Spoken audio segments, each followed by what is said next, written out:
Welcome into the Patio Horoscope. Jake Wimberly, glad to be with you on several platforms tonight. Wednesday edition of the program, as it is the Patio Horoscope.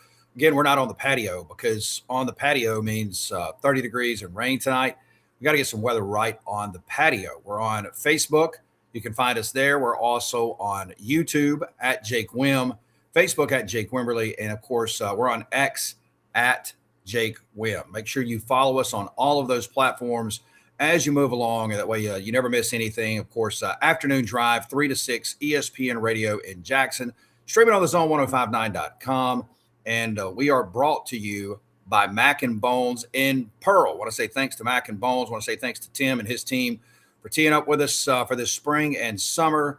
If you want to be a part of the show and your business wants to be a part of the show, you can do that. Just hit me up. You can always hit me up in the direct message portion or call or text 601-613-8918. Mac and Bones in Pearl. We got a ribbon cutting coming up February 13th from Mac and Bones in Pearl.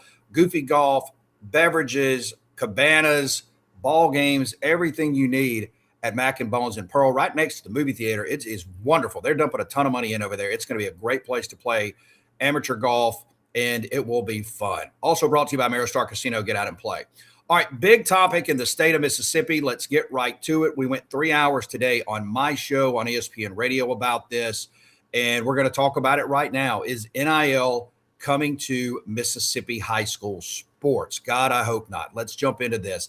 NIL, if you're not familiar, is name, image, and likeness. That means athletes are paid. And by the way, you can show a comment on the chat. That's in Facebook and, of course, on Twitter and YouTube if you so choose to do so. Jump in there. Let me make sure I can pull this up on my Facebook feed as we move along and get some of these comments as we roll here once we show it. Yeah, we're showing it there, so I'll make sure that and turn this down here. That way I can see the comments in over there on Facebook because it doesn't populate. For some reason, Facebook comments wasn't populating over here. All right, name, image, and likeness. Let's jump right to it. Is it coming to Mississippi high school sports? So I'm going to share the screen and I'm going to show you today. It's on WLBT.com. A bill was introduced on Mississippi high school sports. Let's jump right into it, courtesy of WLBT. Garrett Busby published this. A bill has been introduced that, if passed, would allow Mississippi high school student athletes to make money off their name, image, and likeness. Mississippi is one of 14 states that currently does not allow high school student athletes to profit from their name, image, and likeness. This comes a month after WLBT spoke to Mississippi High School Activities Association Executive Director Ricky Neves, the MHSAA, about the possibility of NIL emerging in the state's high school sports in the future, stating NIL is not for high school students. House Bill 1400, titled the Mississippi High School Student Athlete NIL Protection Act, I got a lot to say about this, was introduced by Representative Jeffrey Harness on January 16th. So about 5 days ago, they wrote this bill, slipped it in, and it's just now getting traction today. The bill would create a framework allowing high school students to earn compensation for their name, image, and likeness with specific guidelines. Those restrictions include that it's not contingent on athletic performance, statistics, and participation. It's not offered as an inducement to enroll in or transfer to the particular school. It doesn't conflict with existing Mississippi law. It explicitly prohibits pay for play, right, as long as an NIL contract is in writing and is signed by both the student athlete and their parent or legal guardian. The bill further states that up to $10,000 a year could be paid directly to a student athlete or parent or guardian. However, anything over $10,000 will be required to be deposited into a restricted trust account that could not be withdrawn until the student athlete turns 18 years old or graduates for the benefit of the student athlete. All right, so I'm going to stop sharing my screen and we're going to jump off into this. Wow, just wow. There's so much to unpack on this. And I'll be honest with you, I don't think it's a coincidence that this bill comes on the heels of the battle over school choice in the state of Mississippi. I try not to jump off into politics, even though I do a lot of political reading and studying, and I love politics. But I'm a sports guy, so we try to stay out of the politics unless it dives into sports. And this, unfortunately, both do dive into sports. So first, let's go with school choice. One of the things that's not being discussed in this school choice deal in the state of Mississippi is how it will affect athletes. And I get it. I get it. You guys and girls out there are like, well, who cares? It's about teacher pay and it's about academia. Well, yeah, that's a big part of it. But let me tell you emphatically what's going to happen with school choice if it passes. If school choice passes, it is going to kill the little schools in the state of Mississippi. We're talking about your 1A, 2A, and 3A schools. How so? How's it going to do that? Well, think of it this way. Pick any big county in the state of Mississippi. Let's say Rankin County. We've got some big, heavy hitter 7A and 6A schools in Rankin County. Madison County is the same way. DeSoto County is the same way. You can go around the state and do that. Do you not think privately that they're going to cherry pick the best players from Puckett or the best players from Pisgah or Richland or McLaurin? Of course they will. Absolutely they will. And you'll never know it. They'll just show up. And then guess what that does to those schools? Well, they lose their one or two best players and their programs go to hell. Look, you can take it to the college level with this. The FBS, which is your biggest universities in the country, that's getting the most money on TV contracts and more, are cherry picking the smaller schools right now. Schools like Southern Miss, Jackson State, South Alabama, Louisiana Lafayette, and more know that they're just feeder programs to the bigger schools. They absolutely know that. And something's in my eye, and I'm not sure what it is, so I do apologize. They know it. And that's what would happen, a portion with school choice on your athletics. So here comes this bill. Oddly, isn't it odd? We just did the session on school choice, and here comes a bill on NIL. How did that happen? Well, this gentleman, let's see, what is his name again? Jeffrey, and I don't even know who this guy is. Jeffrey Harness, House Bill 1400, just happens to put this bill out on name, image, and likeness for the state of Mississippi. Now, a lot of people are for name, image, and likeness in high school sports because they say, well, everybody else is doing it. Well, guess what? Everybody jumped on the Titanic, and you saw how that happened, right? This is the Titanic for high school sports. And I love how they frame it up in the bill. When they write a bill like this and they call it basically the high school, let's see, I'm looking for the name of it again, the Student Athlete NIL Protection Act. What are we protecting them from? What are the students in danger of right now? I love politicians because they love to throw buzzwords around like this Protection Act and Safety Act and, all of these buzzwords in here. And it's really not a protection act at all. And I love how it says in here, it's not contingent on the athletic performance, statistics, or participation. Let's go there first on this. So let's just say you have little Johnny that is playing at McLaurin High School, or he's playing at Meridian. And he's not really getting a whole lot of playing time. He really doesn't have any stats. He loves the game. He's on special teams. He's doing all this stuff. And then his parents know a person in a business that owns a car dealership, or they own a restaurant or something to that effect. And they go to him and say, hey, would you like to support little Johnny in name, image, and likeness? They're going to say, no. Why would I do that? Because how is he going to get us money? He doesn't play. He doesn't make plays. He doesn't have stats. He's not a big-time star in the town. His social media following is small. Why would I do that? Why would any business do that? I work in marketing every day. I work for Connoisseur Media. We're one of the biggest media companies in the country. We would never do something like this. And I don't blame people for that. So I don't know why they put this in this bill. Also, they said this is up to $10,000. So what are we talking about here? Is this name, image, and likeness up to $10,000? No, this is going to turn into pay for play. Look, we can't handle this in college sports right now. There is a mass contingent of people led by Rhett Lashley, who's the head football coach at SMU. You can go over to Eli Drinkwitz at Missouri and others that saying, hey, look, we need reform in this and we need help in the worst kind of ways. You know the money that's out there, $4 million for a quarterback. Look, Darian Mensah, the quarterback at Duke, is getting offered $6 million to go to Miami if they can get out of this deal with Duke. He got $4.5 million last year. That's not name, image, and likeness. That is pay for play. You can go back to 2021. The NCAA really opened the door on this at the collegiate level when they put out a one sheet. We talked about it the day it happened, and we've referenced it for years now. As the NCAA opened the door on this, and it was supposed to be name, image, and likeness. And when it was, Jay has checked in on Facebook. Jay, what's up, brother? How you doing? Feel free to drop a comment in here. We'll get to the chat if there's questions to answer. And ask anything you want on this, or make a comment if you don't agree with me. That's fine. This is an open forum. We're here to talk about it. But the NCAA opened the door on this. Collectives were formed, general managers were put in place. College sports quickly became the professional sports that we don't really call it professional sports. We still want to call it amateur sports. So it's trickled down to the high school level now. And other states have allowed name, image, and likeness.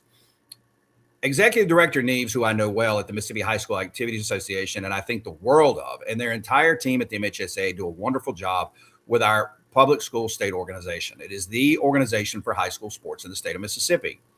And I've had conversations privately with him about this over the years, and I am right on his side. This does not need to be in the state of Mississippi. Let me give you some examples of why it doesn't need to be in the state of Mississippi.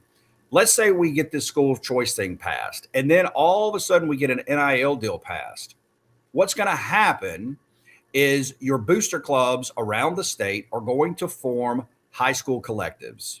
If they're not already preparing to do so right now, they will form high school collectives. Privately, they will go out and they will solicit money, and they will have money, and then they will go out and they will actively recruit kids to pay them to come to their high schools. They will gut your schools. Hear me. They will gut your schools. And look, if you're not a big player in the game, just like college, if you don't have money in your booster club and if you don't have fundraising right, you are going to go under. Because it doesn't matter if you have a great Division I player. If you just have a really good high school player on your team that might be a junior college player, or he has an opportunity to go play in the SWAC, or he has an opportunity to go play in the Sun Belt, they're going to pull them out. I can promise you. They're going to do it. The other thing is this. You're going to get into a situation where high school players transfer annually to other high schools, which is a bad look. Look, you can go back. Dylan Raiola, who is now the backup quarterback at Oregon, he's now been through 3 universities. He went to Georgia. He went to Nebraska. Now he's at Oregon. And guess what? When he was in high school, he transferred 3 times. 3 times. So a kid is a quarterback, and he's a really good quarterback, and this law is in place, and he goes to, let's just say, Provine High School. And then he gets pulled out for X number of dollars, and he goes play this. And I'm just giving random schools. This isn't happening, so humor me. He goes to Ridgeland. Ridgeland pays him a sum of money that we don't know what it is, and then he has a big year his sophomore year. Well, then he goes to Tupelo, and Tupelo pays him more money. Well, then he blows up even more, and now he's on the recruiting scene, and then Gulfport comes in and says, hey, man, we'll pay you even more money to move to Gulfport. This is what is going to happen. This is what is happening in other states. And these children cannot handle this. Look, in the college ranks, they have had to put classes in place to try to teach kids how to handle money, to teach kids how to handle taxes, to teach kids how to look at finance, because we know this. None of our schools are really doing that. I mean, look, talk to your children at home. Do they really know finance? Do they know taxes? We don't teach that shit in school. Excuse my French. We don't do it. So do you think these college kids don't know it? Do you think the high school kids are going to know it? And then what happens is this. We know this from the tournament ball circuit in baseball and softball and basketball in the AAU. Your uncles and your handlers are going to take over here. And there's no guidelines on agencies and the way agents can run, much like college. There's no guidelines on agents. And what I mean by that is this. In the NFL, there is a 3% retainer for every agent that has a player in their camp. So if I'm an agent and I have a player over at Brandon High School or Pearl High School, and I take them through college and then I get them to the NFL, I'm going to get a 3% commission. College doesn't have any guidelines on this. That's one of the big things here. There's no union. There's no players union. There's nothing. And that's the big problem with college. That's why you see these exorbitant amount for teams. Ohio State's putting $30 million into a team. Texas Tech is putting $25 million into a team. Indiana, 35. High school is going to be the same way. There's no guidelines. And to call this the Protection Act is lunacy. And it's lying. It's lying because it is not true. And look, you think athletes are bad now? You take a 9th grader who all of a sudden is a really good athlete, and he's getting paid and his family's getting paid 10 grand a year. And obviously he's getting more money and they're putting it in a trust, because right now you can technically get NIL in Mississippi, but it all goes into a trust and you can't touch it till you're 18. But now you have access to money, and then you have boosters at high schools that are paying under the table, allegedly. And now all of a sudden, mom's got a job and dad's got a job. And it just, this thing spirals out of control. And so here's another caveat on this deal.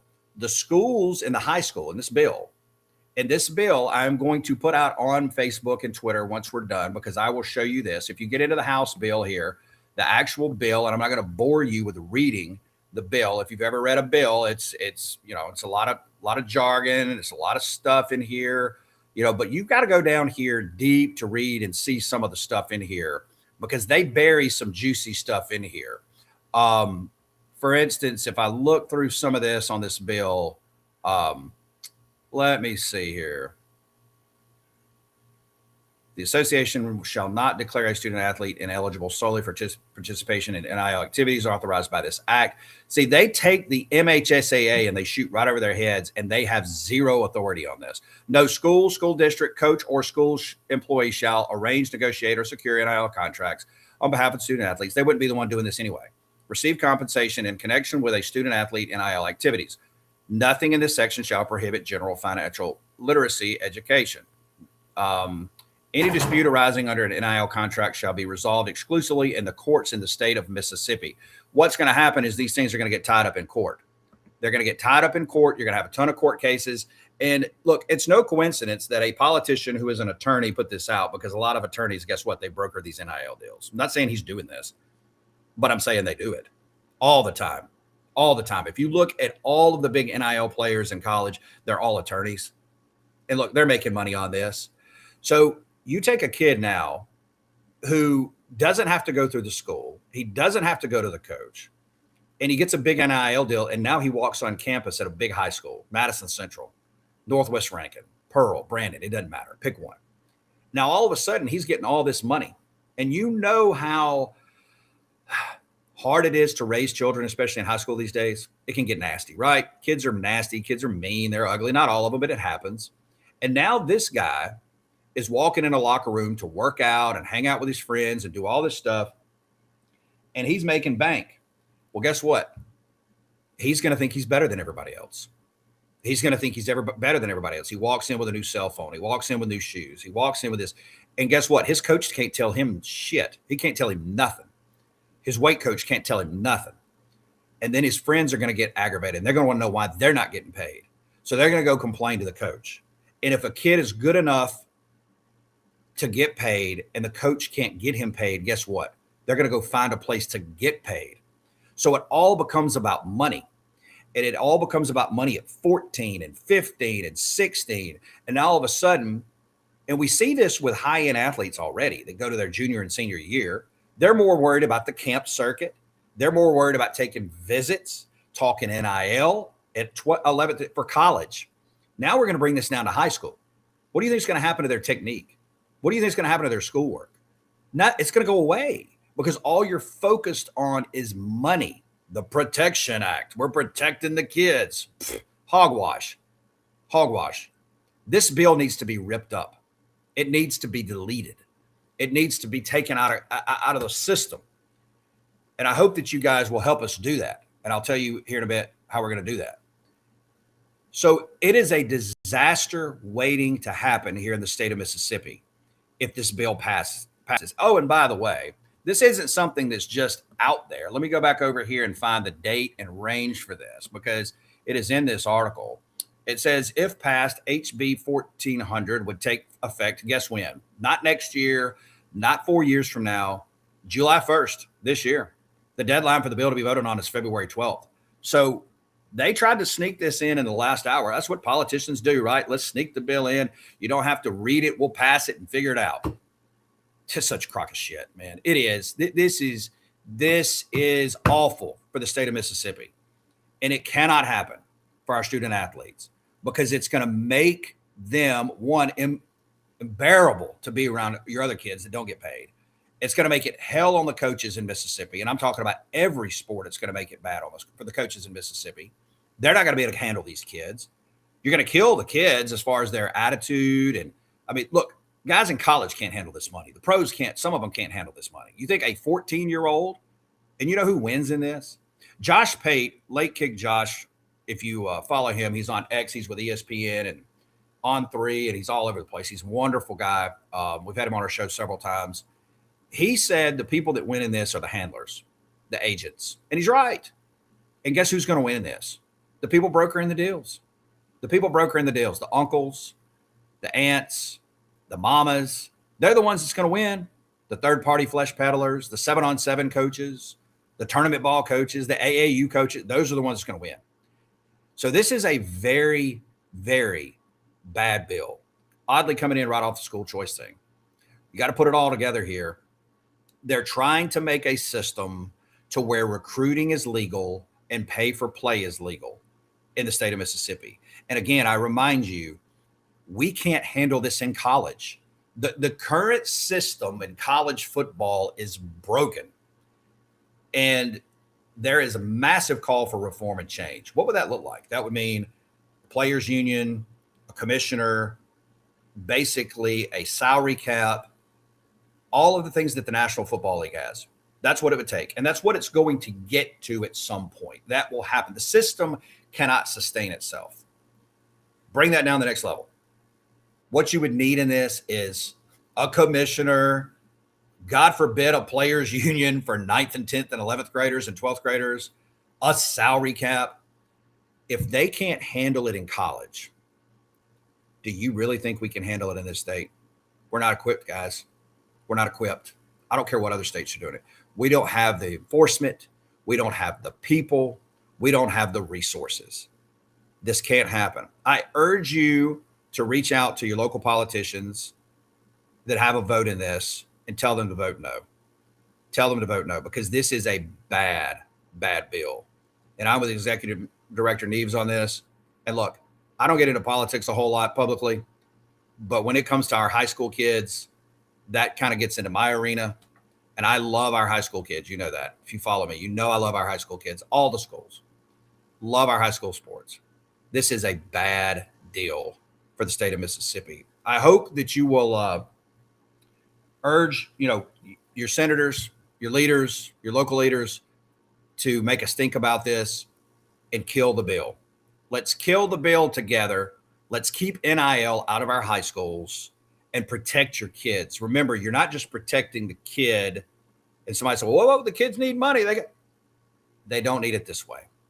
They can't handle it. They can't handle it, because what you're going to do is you're going to create a generation that you think it's bad now in college. And look, to that point, the NFL is going to step in and they're going to help take over the college stuff at some point. There's already talks of this. There are leaders in college sports asking openly for the National Football League for help. Why? Because the National Football League has already put out reports that some of these guys coming into the league now are not as polished as they used to be mentally. They're not as crisp route runners. Maybe they don't know the game as well. Athletically, they're there. Why is that? Why is that? Why are we athletically as good as we've ever been in the history of humanity, but not as good mentally? Because we got our focus on what? Money, cash, cars, all the things, fame, likes, dopamine. And now you're going to bring it down to the high school level, to where you got little Johnny out in Pisgah, 14 years old. He's a phenom and he's got 10 grand and he's flashing cash on TikTok. Really? Is that what we want? Kill the bill. Help us kill the bill. If you got any questions, we're here for just a few more minutes. And of course, make sure to give us a follow on X at Jake Wim, YouTube as well at Jake Wim, and then on Facebook, Jake Wimberly. We're on Twitch now at Jake Wim. And of course, like the show, subscribe to the show. We appreciate you guys. Mac and Bones, we appreciate them. If you want to be a part of the show, let me know. We'd love to talk to you about that. Kill the bill. We'll talk more about this tomorrow on the afternoon drive. Late.